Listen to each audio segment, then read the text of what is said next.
Halimbawa, nasa harapan nyo ngayon si God. Yan.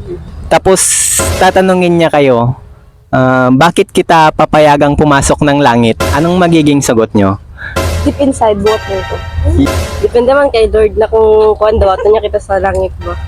Na so maybe in that way may possibility na makasaka ko sa langit. Kung ano ginahimo ko, so depende na sa iya kung sundo niya po hindi.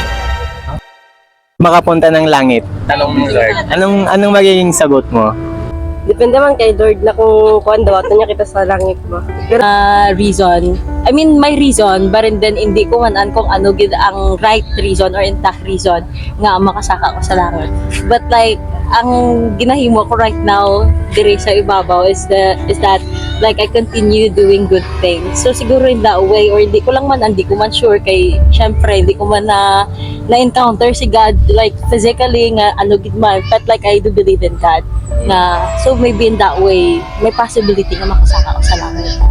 No, manan man ni God nga like nakikita man na ni God kung ano ginahimo ko. So depende na sa iya kung sundo niya po hindi. It means paghimo ka sa mga good things, bisan bago man nga dungol ko pero deep inside buhat mo ito. So, sabi ni Jesus, I am the way, the truth, and the life. Ako lang yung daan. Walang makakapunta sa Ama, kundi sa pamamagitan ko lamang. John 3:16.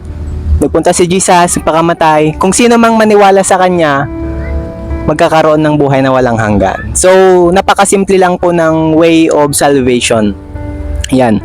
Maniwala ka kay Jesus Christ at tanggapin mo siya bilang Panginoon at Savior ng iyong buhay. Pwede bang ipag-pray ko kayo? Yan. Okay lang po.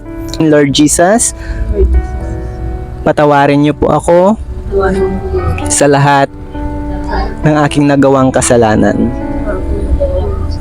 Inaamin ko po na ako'y makasalanan. Patawarin po ninyo ako. Sa oras na ito, binubuksan ko ang aking puso at tinatanggap kita bilang aking Panginoon at tagapagligtas ng aking buhay. Isulat niyo po ang aking pangalan sa aklat ng buhay. Maraming salamat sa kapatawaran at sa buhay na walang hanggan. Ito ang aking panalangin sa pangalan ng Panginoong Hesus. Amen.